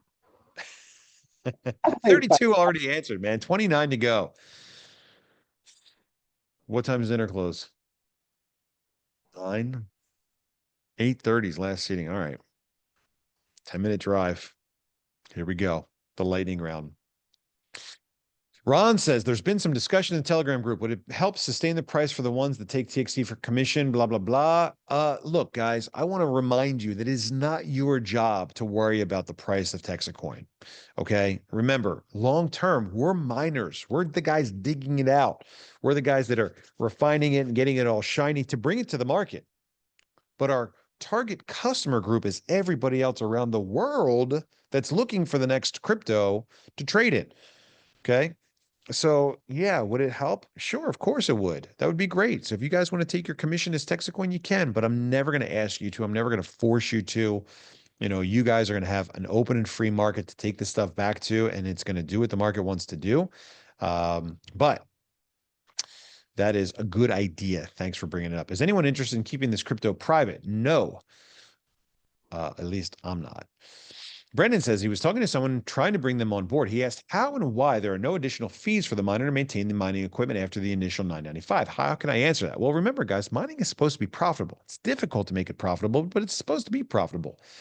As we mine Litecoin and Doge, we're covering our basic costs like the electric bill. Now, remember, we're not mining Doge yet, but that is still in the works, and we think we'll get there soon. But once the seats are filled, no more cash flow coming in from seat sales, we'll probably end up taking like a 2 or 3% mining fee out of the top just to keep up with maintenance and upgrades and all that stuff. But we don't know yet. So the answer is mining is supposed to be profitable. Since we don't have a capital cost to build the mine, we can hopefully just recover all of our operating costs through mining Litecoin, Doge, et cetera, et cetera. But if that ends up not being the case, then we'll have a small, probably 3% administration fee for the mine. Steve wants to know when will there be some help documents for the web wallet. The help desk doesn't help me with a recent issue.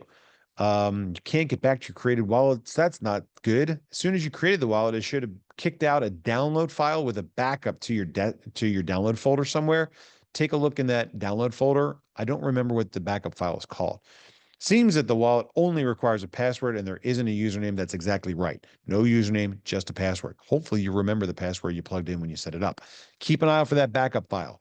But I still think you'll need the password to recover the backup file. How can we enable team reporting area of the back office? That's something that's done administratively on our end. Reach out to a ranger or a wrangler or somebody in our office and let them know what you got to do in order to qualify to have access to that data. Stacy wants to know if Switzerland is happening. Probably not. Probably not. Have I said that out loud yet? So look, guys, here's the deal. Okay, we just looked at the historical numbers and we saw a big drop after September. In September, maybe you remember, we took our top performers, 165 of them, and went on a 2 or 3 week trip. Not the smartest thing we could have done, taking our top performers away from their communities, the people that need them, their dinners, their get-togethers, their meetups, their Zoom calls. Not our best idea. And so I think I can tell you for sure that we are not planning something big. Look, there's going to be plenty of time for fun and excitement and shenanigans. But right now we've got work to do. You guys know what's required. We're all in this together. You guys need to build and grow. And so I am not focusing right now on a big event in Switzerland. Robert says we need Tangent and Ledger sooner than later to have buyers of TXC outside the community be buyers. Have we talked about Ledger yet? Not tonight. Not officially. Okay. We have an NDA in place right now, so I cannot say too much, but I can say that something very exciting is brewing with a company that is the leader in industry cold storage. I'll use quotes when I say cold storage. I can't tell you exactly the name of that company, but there's something really big brewing out there. It's going to take about 60 to 90 days for that to be done. I will let you know when it is far enough along for you to share this excitement with your communities. It is not the time yet. Please keep it under wraps for a bit. But you're right. The crypto community is going to be looking at things like that, relationships with top tier, strategic partners to take us seriously. And so rest assured that that is in the works big time, guys. Very exciting stuff. Only one thing which not happening is exponential growth as expected. Do you have any plans to achieve this? Yeah. So look, we talked about 40%. That's not exponential, but 40% is big. And we've already been growing fast. The last couple of months have been, slow or reduced, and there are a whole lot of reasons why. We've covered those on previous calls, so I'm not going to cover that, but I can tell you now that we do have a strategy on acceleration. Number one, Tim, the Rangers, equipping more Rangers, giving more Rangers access to money and marketing dollars so that you guys can go out there and be more productive and have greater results, right? If we're holding on to all the cash here and we're just, not putting it to work, then we're not going to get the results that we want. So that's a big thing. Two, getting you guys access to information and reporting out of the back office. So you can see your Ranger and your Wrangler, but you can also see how close you are to your next bonus and maybe who in your downline needs a phone call to remind them that they're 1 or 2 points away from getting their next bonus. That's a really important thing. Getting the welcome kits going out. Right now, we're on like a 5 or 6 week backlog for welcome kits. Rob, you've got 1,000+ new welcome kits now on the floor of the entryway to HQ. Clogging up that, which is part of our new strategy. Now we're 10 days behind on the new strategy. I was supposed to work on it today.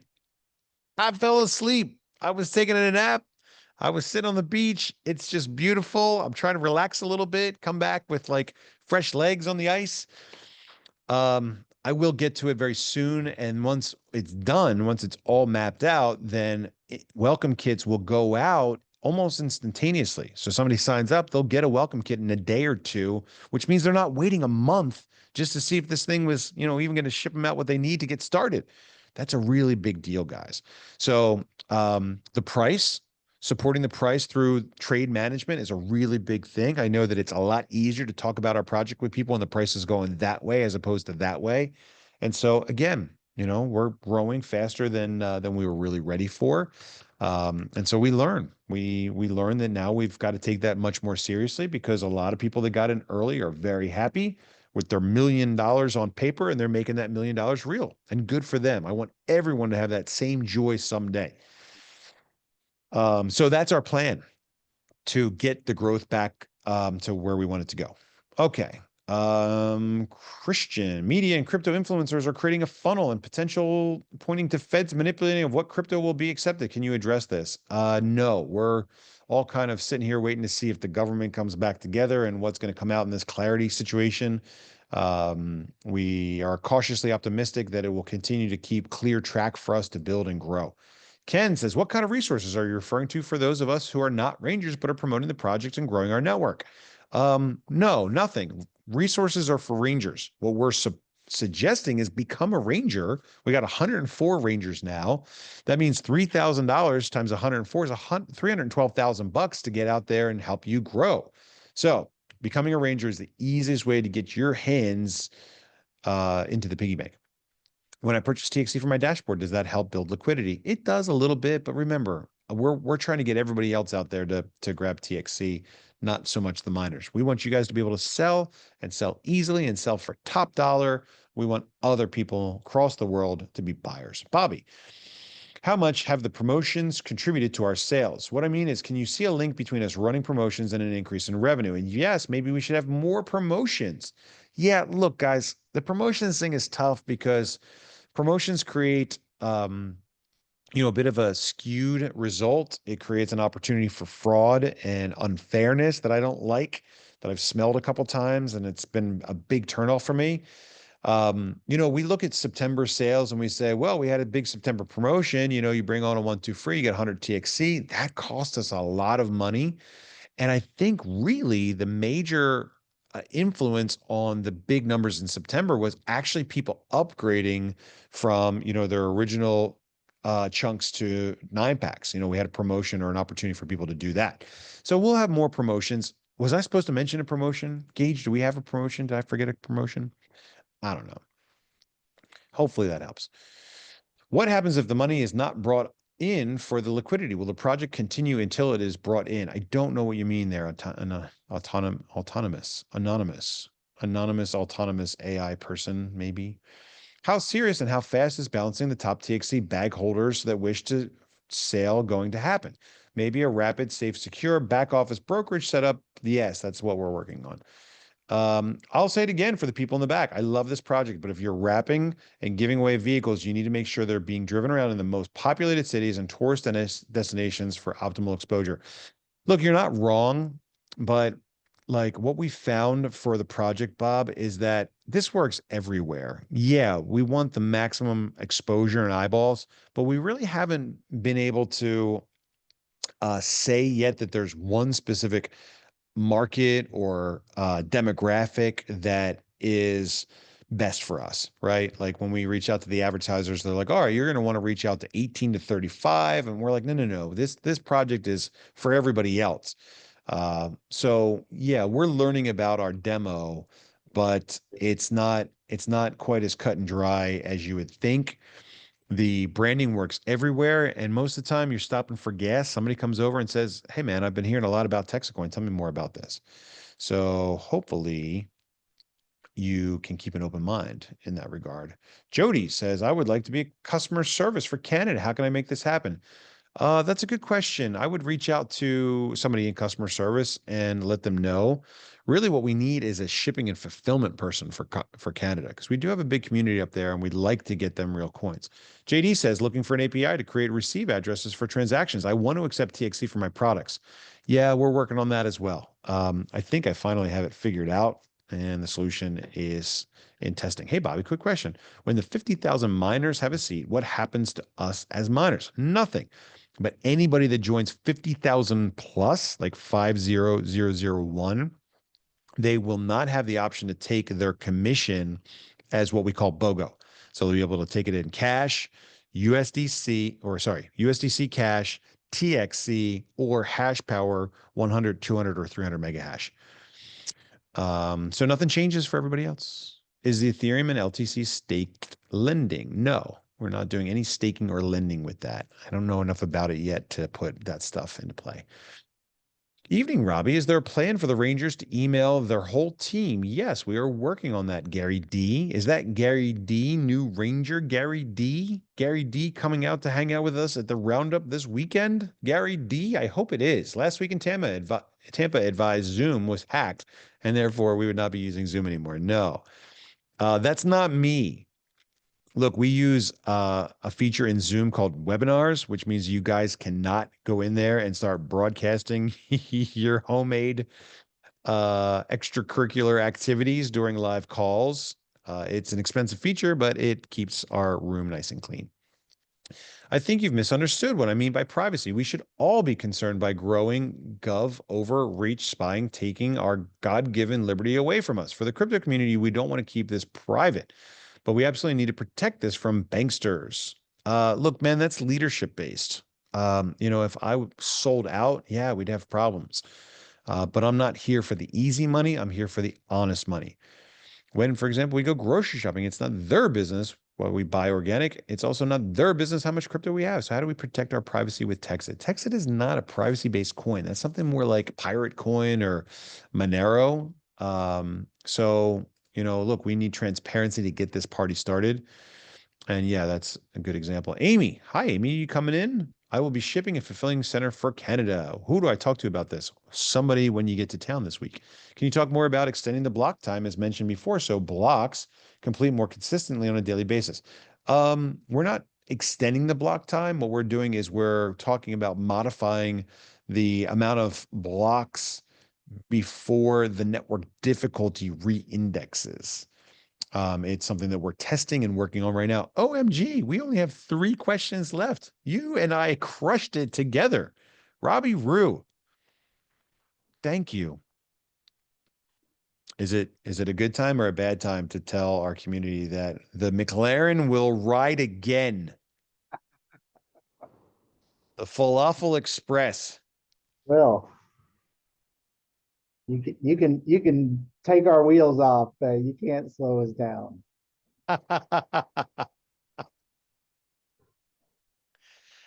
You can take the wheels off, but you can't slow us down. That is the phrase of the night. 100 TXC for this guy. That'll give you more firepower for the Friday company meeting. They keep taking all my money. David says, question missed, can whales split their wallets, therefore decreasing the top 100? Yeah, they can. They can, and that's a nice creative way to circumvent what CoinMarketCap is looking at and evaluating. It's not ultimately the goal. The goal is to look, everyone's got a number in their mind, right? Most people say, well, I want to make $1 million. Okay, well, at $16, we need 62,500 TXC for it to be worth $1 million. Everyone in their mind is coming up with like their plan to exit the rocket. When we hit this, I'll sell this. When we hit this, I'll sell that. So what we want to do is we want to go through and start to form a personal relationship, especially with the early adopters and whales, and say, hey, what's your plan? Can we help you? Instead of you going out there and smashing the market down and drying up all of our liquidity, what would you like to accomplish? And let's see if we can work together to get you exactly what you want. And this is a temporary thing only until the larger market sees us. Well, how do they see us? We do a good job. Eventually it'll be a Dallas holiday parade, or it'll be, a crypto company that we've engaged to start doing a marketing promotion for us to the crypto community. But it's really going to be based on having a verified listing on CoinMarketCap so that when people look at us, they go, oh, CMC has put them through a stringent evaluation process and has decided that they are far enough along and real enough that we will, back up their data. Not back up, but verify their data. So yeah, you could split up your wallet. It doesn't defeat the purpose. It definitely, helps us sneak through the door at the CMC verification. But again, we'll have a better plan to deal with that. My friend Amanda has helped me with 30 family members and friends. Wow, thanks, Amanda. I didn't know who my ranger was, but she has been my personal ranger in my group. How can she become a ranger? Have her reach out to Tim, communicate what her miner ID is and her cash commission potential and her number of referrals. And let's see if we can get her invited out to join us at the Ranger Roundup in January. And thank you, friend Amanda. Everybody should have a good friend Amanda. Amy says, yes, I'm coming this weekend. I'm really looking forward to meeting you and everyone. I will be bringing a bunch of Canadian coins home with me to ship out. Thank you so much for doing that. You've done it once, and we really appreciate you doing it again. How many shares? Don't call them shares, call them seats. Do you have to become a Texit Ranger? I think we said that the number is, I don't think it's a number of seats. I think we said you need to have 15 personal sponsorships and you need to have 15,000 in commission potential. Did we say how many seats you need? No. So we don't know how many seats you need. NHL, get back on the Dallas Stars yet? Yeah, they got back to us. We're not really happy with what they said. We're working through it. Thanks again, says Kenneth. You're welcome. Prince has both. That's it for questions. Guys, it's dinner time over here in Galveston. Take a look at the website tomorrow. I'll share the link to the Path to 16 once the article is updated. We're well past our $10 million mark now. In fact, we're coming up on 15, which means that that number for 25 is not as far away as we thought it was earlier today. But we will not get to 25 without us growing. So let's get back on track. Let's take a look at our communities. Let's see who's out there that's a point or two away from reaching a goal. Let's equip them with the tools and the resources that they need to be successful. And let's crush 2025 and start 2026 on an awesome note. That's it for us, guys. Thanks so much for tuning in. Always great to be here on a Tuesday night. I hope you guys have a wonderful week. I look forward to seeing so many of you guys. Oh, something important I forgot to mention as everyone drops off the call. We've got tickets for the rodeo. I got 136 tickets for the rodeo this week. If you're in Dallas, we're not bringing people in from out of town, but if you're in Dallas and you get a 1-2 free this week, come and join us at the rodeo. Your ticket's on us. The more 1-2 frees you get this week, the more likely you are to get a VIP ticket to the rodeo this weekend. But I got 136 tickets, and I would love to see you guys on Saturday night in Fort Worth at the Coliseum for a fun evening with our new Rangers that are coming in for the Roundup. And so keep an eye out on more details. I'll drop them into the group chat tomorrow for how you can get free tickets to the rodeo this weekend in Fort Worth. I'm Bobby Gray. I'm the founder of TexitCoin. I love this project. I hope you're enjoying it as much as I am. Thanks for being here and sharing your evening with us. It's dinner time, and I'll talk to you guys again soon. Have a great night.